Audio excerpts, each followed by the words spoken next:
All right. Good morning, everybody. Welcome to Early Morning Crypto Talk, Saturday morning. Go ahead, type your name in the chat box where you're listening in from. As a disclaimer, I am not a licensed financial advisor to be giving financial advice. I share information for entertainment, training, and educational purposes only, and it is up to you to make your own informed, intelligent decision on which direction you want to go into. I said that before saying my name. My name is Brandon Ivey from Los Angeles, California.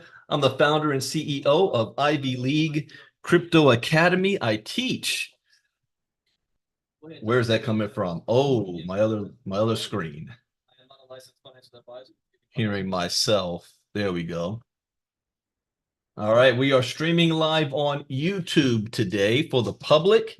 I see we've got Miss Marnita Casa on the line, Clairvaux Albert, Crazy Carla, Demetrius, Dorothy Mays, twice, Elijah Morgan, Hillbilly James, Janelle. We got a birthday girl in the house today. So everybody say happy birthday to Janelle. We have Judy from Toronto, Keith Birch, Kenny Taylor, Mike Nowalski. Mike, good to see you back out of the hospital. Hope you're feeling better and recovering. Nathan's on the line, and Stan Thompson, Tammy Laney, and Wild Bill. And then all of you guys that's watching also on YouTube as well. I see who's already typed there. Jacqueline Briggs and Leonard Long. So good morning, good morning, good morning. This is our public crypto talk today. I hope you guys have had a great week. This is the end of June. July 1st is just 2 days away. My birthday month. We've got the 4th of July, but it's also the relaunch of ILCA on Monday night, 9 p.m. Eastern, 6 p.m. Pacific. I will be posting the Zoom for that. We will be streaming everywhere. I have not decided yet if I want to use YouTube or Facebook. I think I might want to use YouTube and just put out the link for everybody on Facebook. Facebook algorithms can be funny, but I might just use YouTube. So, welcome, everybody. I'm very excited about the relaunch for ILCA to show you guys where our focus is and how we're going to be providing even more value and in a much more structured way. In fact, this will be the most structured way that I've ever had it since I started doing crypto talks in 2017, twice a day for free. We're going to be more structured. So, any big news this week? There's a lot of news this week from Supreme Court and athletics. My wife and I right now are fixated on watching the Olympic trials. So we watched that last night with the gymnastics and the track and field. We'll be watching that again tonight. Sports news, you've got history in the making. The Los Angeles Lakers, my Los Angeles Lakers, that I'm torn over because I don't actually like LeBron James, but my Los Angeles Lakers made history by drafting in the second round, 55th pick, LeBron James Jr., Bronny James, the first father and son duo to play at the same time in the NBA ever. Yes, at the same time ever. In the NBA, you've had coach and son a lot. You've had that happen. I think the last was Austin Rivers and Doc Rivers. But to play at the same time, this happened in baseball. You know, the Griffeys, Ken Griffey Sr. and Ken Griffey Jr. I have mixed feelings about this. As a father, I love it. If I was in position to be able to put my boy up there with me, I don't care what anybody says, I'm all for that. For a fan of basketball and a Los Angeles Lakers fan who Generation X, I grew up in the 80s where Little League Baseball, just because your daddy's the coach doesn't mean you're the starting pitcher. I do not like this move. I do not believe that Bronny James has deserved it. I mean, he played 24 games, not even that. Did he play 24 games in college? Not even that. Averaged like 4 points a game. You know, he wasn't a starter. Freshman year, he missed 2 months. Yeah, he was a 55th pick. And is he talented? Absolutely. Has he proven himself yet? No. He could have done a couple more years in college. But he got drafted because of his name.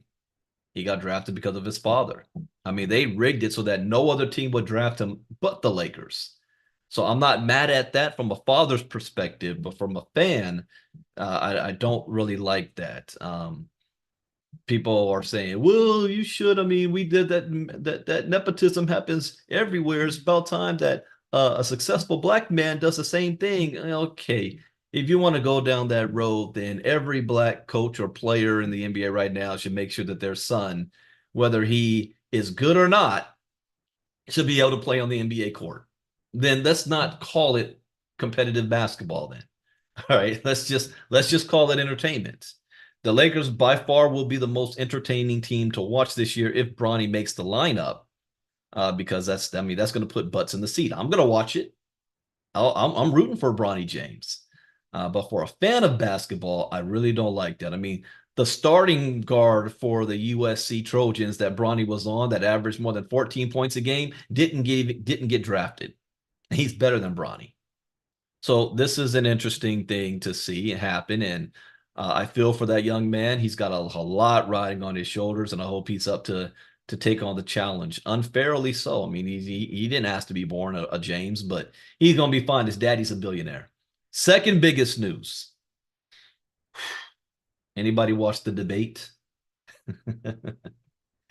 A presidential national debate is like a rap battle for politicians. Now, if you understand rap battles, like what's the latest ones this year? You had Chris Brown versus Quavo, which I never really understood because I don't understand today's rap and hip hop, and it's all mumble to me. I'm a '90s kid with that. But what about Kendrick Lamar and Drake? I understand that a little bit more. And when you have something on your opponent, you have content to use. The more content, the better. So you can get the one-line zingers in. And when you've got something that's really bad on them, you pounce on that. You pounce on that hard. So in rap, it's always been about who's got the best line to come back, who's got the best diss back and forth, and like your mama jokes type stuff. And in politics, presidential debates, you go back the last 50 years, ever since it's been televised, it's always these debates can be a make or break for your campaign. You can lose the election based on a debate. Hillary Clinton lost the election based on her performance with Donald Trump in 2016, partially. She says some things that she shouldn't have on stage that backfired on her with the whole deplorables comment and all that stuff. Trump pounced on that. You've had George Bush. I said at the in Crypto Talk earlier this week. He lost by only doing one thing, and the media pounced on him for it. In the middle of the debate, he was already looking uninterested and annoyed and frustrated and wanted to get up out of there. And camera catches him looking at his watch. Oh, they jumped on him on that one. In 1988, the vice presidential debate. Well, I forgot the senator's name, but he said, "Senator, I served with Jack Kennedy. I know Jack Kennedy. Jack Kennedy was my friend. You, sir, Senator, are no Jack Kennedy." That one line, ooh, killed it. So these little things can make or break. Or Donald Trump and Biden in 2020, when Trump said, "Proud Boy, stand back and stand by." Now, his base loved it, but you're not going to win the presidency off of your base. The rest of America was like, "What the hell are you talking about?" So, this presidential debate, when you've got both sides claiming that democracy is on the line, MAGA is saying it, the left is saying it. And Joe Biden, you called out Trump. Now Trump's been wavering leading up to this. He's been getting hit, convictions and gag orders and rambling at his rallies. I mean, the man stood on stage and said to everybody in 110-degree heat, "I don't care about you. I just want your vote. I don't care." That one line alone, if you're a rapper, you use that. Drake, I mean, not Drake, Kendrick at the Juneteenth celebration played Not Like Us 6 times in a row. And the one killer in that, he's calling Drake a pedophile. He didn't just diss him, he buried him with that one line. So this debate, Donald Trump won. Donald Trump won the debate. I don't see Donald Trump in your contacts. No, I'm not talking to you, Siri. Drake. The first third. Which phone is that coming from? I'm not talking to you. I didn't even say Siri. Oh, it's not Siri. Thank you, thank you. Whatever. All right. First 30 seconds. That's partially true, Kenny. I'm just going by what hurt her in the debate. First 20 seconds, I knew it was over. When Biden walked out there and I saw him shuffling across the stage and he's pointing at the lectern, I was like, oh no, oh no. And then he started to speak and you couldn't hear a word he was saying. It was kind of mumbling and his voice was raspy. Like, oh, this is over. Now, I said this in I did a talk earlier. If you just look at the transcript, Biden won based on the transcript. Performance, Trump by a mile. Trump was able to contain himself. Trump was able to stay on his point. He didn't answer any of the questions, but he was able to stay on his point, and he looked in control. Even though he was lying his ass off, he was convinced and convincing in his lie. It was batshit crazy. He was saying some crazy stuff, but he was saying it with confidence and poise. And he was able to pounce on Biden's lapses, and there were many. And if you're going to call a guy out, you better bring your A game. He didn't. If I was his wife knew better. They shouldn't have ever allowed him to shuffle out on stage. Because the very next day, all of a sudden you saw his strength and his voice come out. But that's a little bit too late. And you've had so much content to use against Trump, and you didn't know what to do with it. Trump did. Trump won the debate.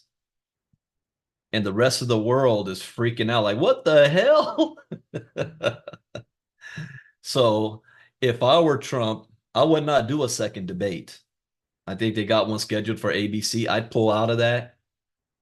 And I would actually even limit my rallies, because the more rallies he does, the more he's going to be putting his foot in his mouth, and that's not going to serve him well. And you don't want you want the public to remember this moment, that Biden doesn't even look strong enough to make it the next 4 years. Don't give him any other ammunition. I mean, you got 34 freaking felony accounts. You stood on stage and said, "I did not sleep with a porn star." You literally got 34 felony accounts because you did. This is where we are today. Anyways, that is big news. And we got to see the repercussions. Will the Democrats force an open convention, or will they replace Joe Biden? Will Joe Biden keep and stay in it? Will he be able to make it up to election and beyond? There's a whole lot of unknowns here. We've got Supreme Court ruling next week on Trump's immunity case, which is going to have an impact. They already ruled on the January 6th charge of obstruction that the Supreme Court has now overturned. So momentum has shifted to Donald Trump's side. And we'll see if they can maintain that. Now, let's take a quick look at our charts. And I wanted to spend a little bit of time on that because I know not everybody pays attention, but you have to because this is also going to impact our markets. It's going to impact global markets also. The entire world was paying attention to that debate because what happens in the United States shakes the foundation of every other country in the world. America could care less about other elections outside the country. But the other nations pay close attention to the US and what we do. All right, so let me refresh screen here.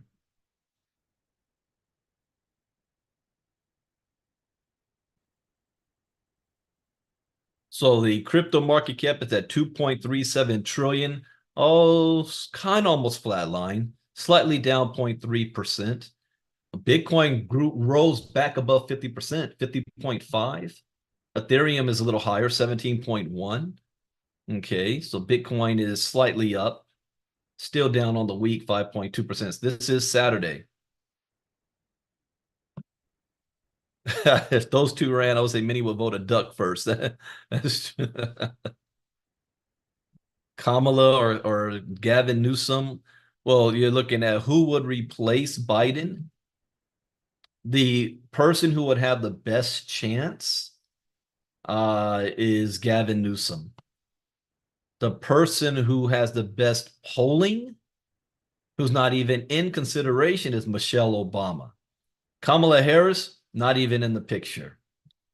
But is how are you going to move her out? The only way Kamala will be in there is if Donald Trump, I mean, if Biden wins again, and then he either steps down, they pull a 25th Amendment on him because he just can't finish his term, or he were to pass away. Kamala only polled 2% on the Democrat side in the primary. She was selected, not elected. But the person that has the in the best position, it ain't Buttigieg and none of them. It is Gavin Newsom. Bitcoin 60,000. Oh, this dropped. Yeah, it was up to 64, 65,000. Ethereum has dropped 0.8, 3.5% on the week. Solana, though, has risen 5.3% on the week. Toncoin 5.1. Tron, Avalanche have risen. Shiba Inu is down. Polkadot is up.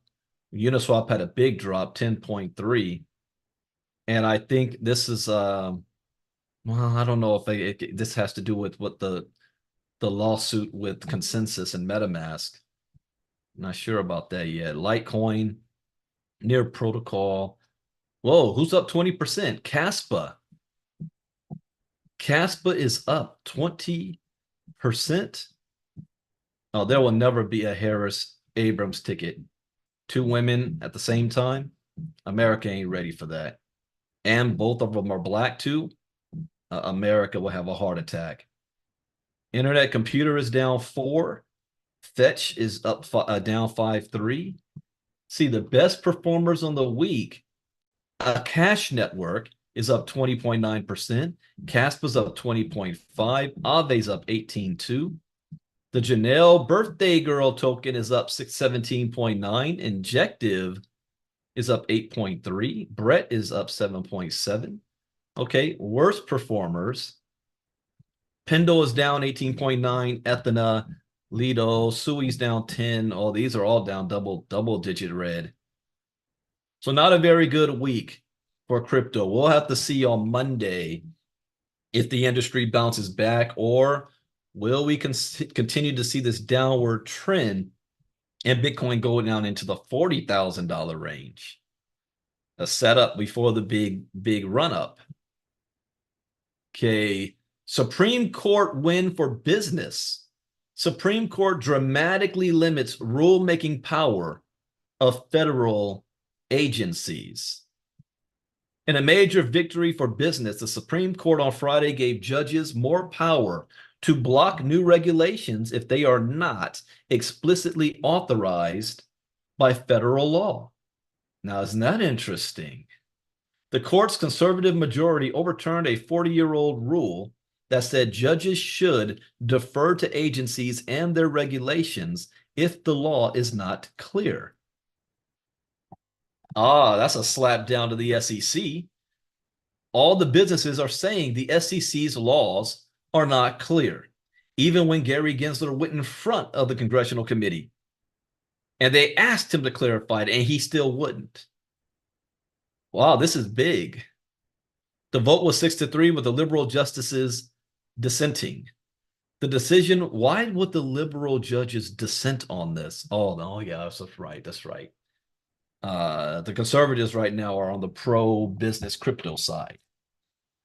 The decision signals a power shift in Washington away from agencies and in favor of the businesses and industries they regulate. It will give business lawyers a stronger hand in challenging new regulations. At the same time, it deals a sharp setback to environmentalists, consumer advocates, unions, and healthcare regulators. Along with the Biden administration, they argued that judges should defer to agency officials who are experts in their fields and have a duty to enforce the law. This deference rule, known as the Chevron doctrine, had taken an extraordinary importance in recent decades because Congress has been divided and unable to pass new laws on pressing matters such as climate change, online commerce, hospitals, and nursing care and workplace conditions. Instead, new administrations, and in particular Democratic ones, sought to make change by adopting new regulations based on old laws. For example, the climate change regulations proposed by the Obama and Biden administrations were based on provisions of the Clean Air Act of 1970. Same with right now with the crypto side. Gary Gensler is using laws from the 30s to say whether crypto today is legal or illegal, which is insane. The court's Republican appointees came to the case skeptical of the Chevron doctrine. They fretted about the administrative state and argued that unelected federal officials should not be afforded powers typically reserved for lawmakers. That is true. This is also an attack on the Federal Reserve. The Federal Reserve is not an elected group. It is not even an official government agency. So they're trying to block the whole CBDC stuff too. Interesting. I'm not going to read all of this, but that's something to watch for. This is also some big news to watch. SEC sues Consensus over MetaMask staking, broker allegations. The SEC alleged that MetaMask acted as an unregistered securities broker and that its staking service violated securities laws. The U.S. SEC sued Consensus Friday, alleging MetaMask swaps and staking products violated federal securities laws. Really? So they want to go after staking. The agency also targeted Ethereum staking services, Lido and Rocket Pool, referring to their popular tokens as unregistered securities. Really? Consensus previously sued the SEC to try and block the regulator from filing Friday's suit. The SEC sued Ethereum software provider Consensus over its MetaMask service Friday, alleging the wallet tool was an unregistered broker that engaged in the offer and sale of securities. The SEC suit also targeted Ethereum's Lido and Rocket Pool, third-party platforms that MetaMask uses.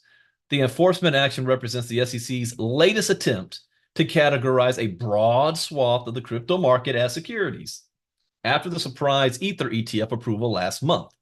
The suit also confirmed lingering suspicion that the SEC might still attempt to place liquid staking derivatives of Ethereum under its regulatory remit. The agency has already forced settlements tied to staking services, including with Kraken, while Coinbase ended its staking services in some states after making a deal with state securities regulators. MetaMask is the most used wallet for Ethereum and a host of other blockchains. In addition to offering users the ability to store crypto bought on other platforms, MetaMask lets users buy and sell digital assets directly in-app via its swap service, one of the key features at issue in the SEC's lawsuit, which it filed Friday in the US. Okay, I don't want to read all of this stuff. So this is definitely something to watch. The SEC has been pursuing an anti-crypto agenda led by ad hoc enforcement action. The representative said that this is just the latest example of its regulatory overreach. I agree. A transparent attempt to redefine well-established legal standards and expand the SEC's jurisdiction via lawsuit. That is true. We are confident in our position that the SEC has not been granted authority to regulate software interfaces like MetaMask, said the consensus representative.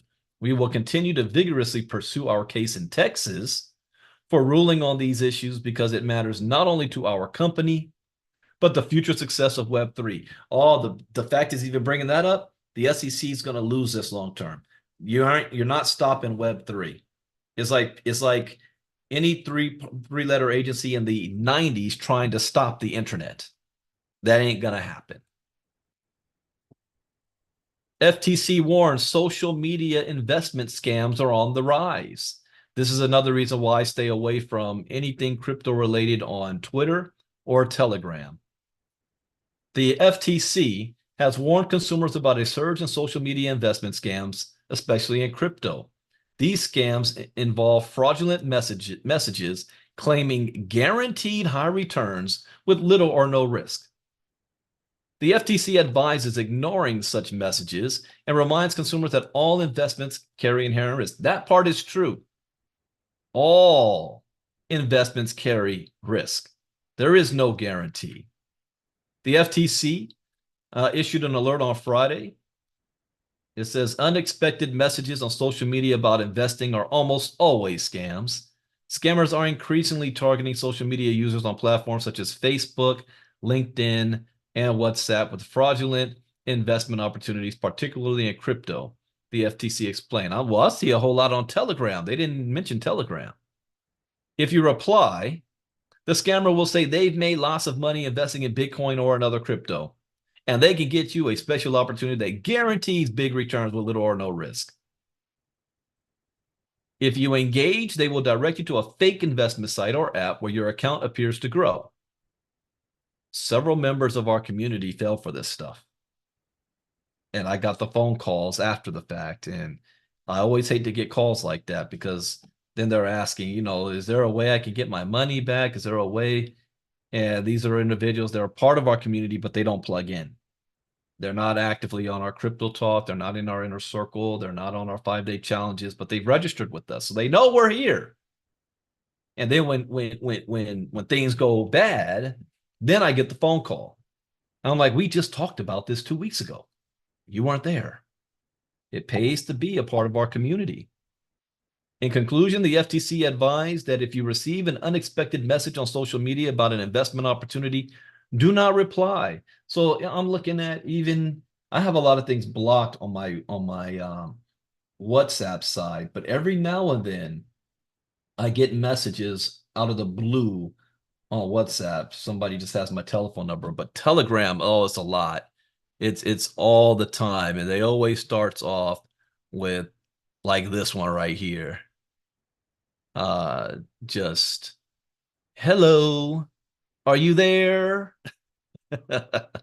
Or let's see, where's that was at 6:04 p.m. last night. And then here's another one. Kiki Nosha.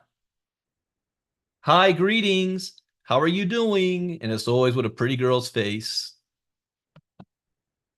Let's see. There's one more that did. Yeah, here's another one. This is from a guy. Hello, Brandon. How are you doing today? See, I ignore all that. I don't respond to any of that stuff. But it is there. You got to be careful. All right. One more, and then I got to run. This one I want to do. Europe's MiCA is finally here. How will the U.S. respond? So Europe is taking the first step on this. It is time for the U.S. to reassert its place as a global leader in financial services regulation and innovation.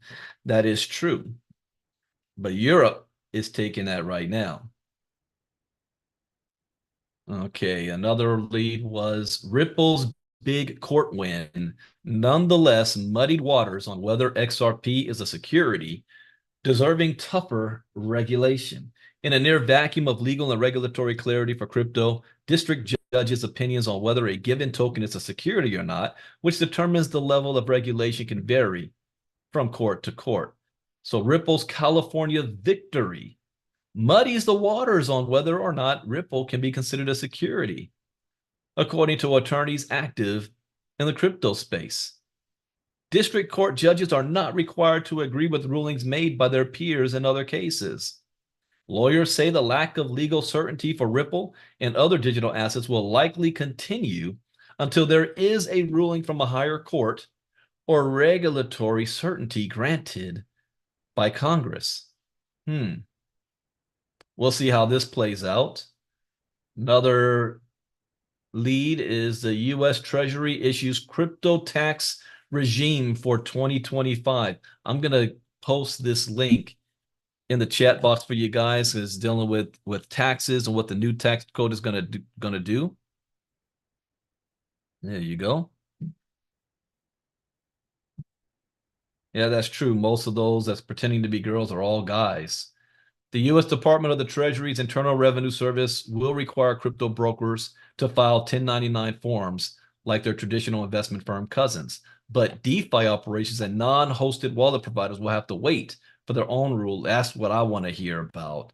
How are they going to attack DeFi and non-hosted wallet providers, meaning not centralized?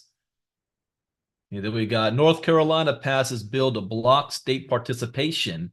Oh, okay, now each state, they're taking preemptive action. It's not going to work long term, but this is going to be a hindering block. I don't know. How's the Federal Reserve going to handle this? The General Assembly of the U.S. state of North Carolina has approved a bill that prevents the state from participating in the Federal Reserve's testing of a central bank digital currency. Have they already been doing that? I told you guys the Federal Reserve already made the decision. This is happening. The General Assembly is North Carolina's legislative body comprising two chambers, the House and the Senate. The bill passed with significant majorities. Dang, 109 to 4. House Bill 690 would prohibit a state agency or the General Court of Justice from accepting a payment using central bank digital currency or from participating in any test of central bank digital currency by any Federal Reserve branch. We're going to have you know what's being tested? The powers, independent powers of the state versus the federal government from the highest levels when it comes to the Supreme Court, when it comes to Roe v. Wade and abortion, when it comes to voting. This is being tested, and the Republicans got to be careful with this.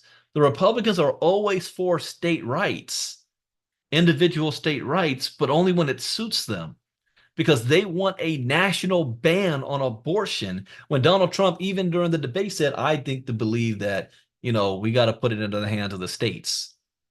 And this is when he didn't answer the question. He said, okay, if you say you ended Roe v. Wade because you think that the states need to have the right to make that decision for themselves, if the Senate and House pass, if the Republicans take control of the Senate and the House, and they pass, and they will, a national abortion ban, will you sign the bill or will you veto it?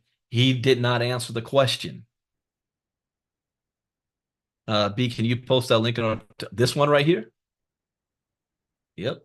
He did not answer the question because I know what he would do. He would sign it. That's the ultimate goal. Is if you understand the Heritage Foundation, the far right, and I do, I study this stuff. That's the ultimate goal. But if you do that, you're taking it out of the hands of the state. So there's going to be a lot of challenges going on between the federal government and the and they seem to be conflicted on this.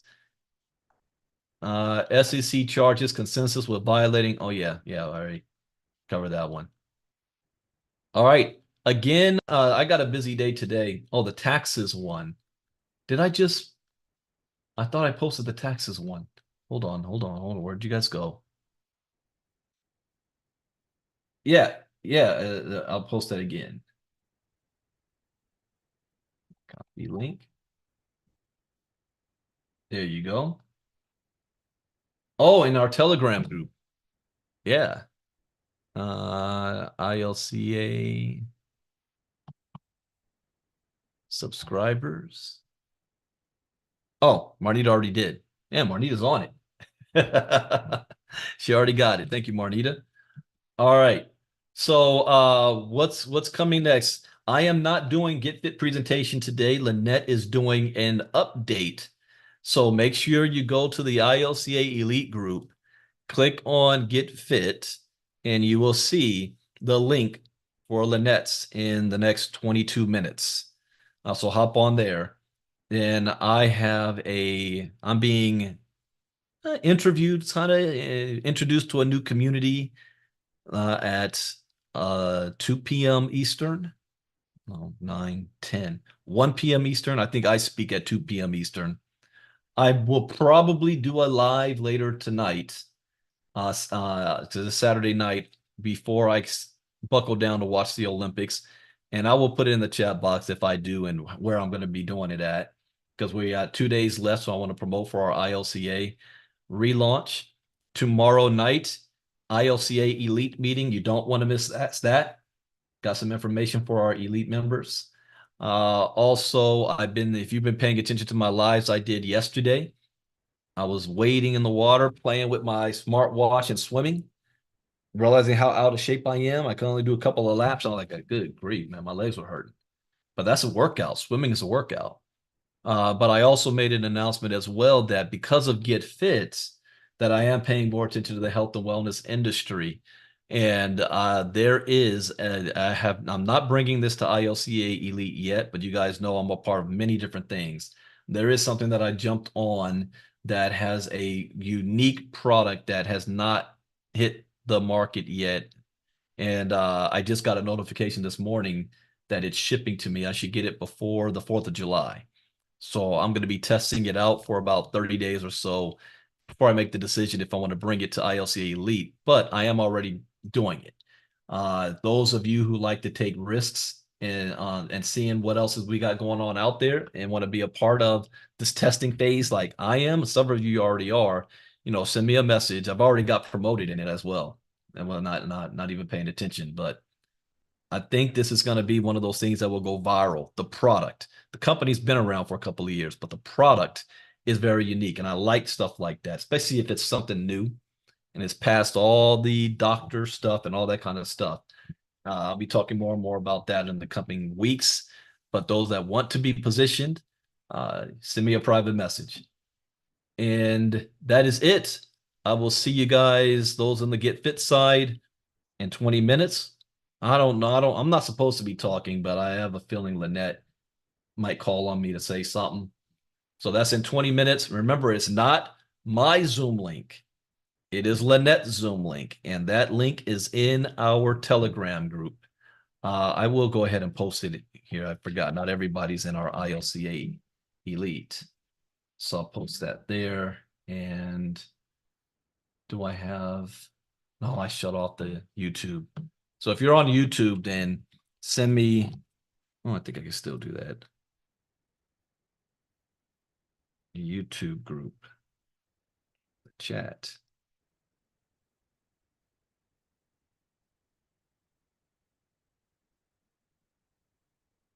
Yeah, there we go.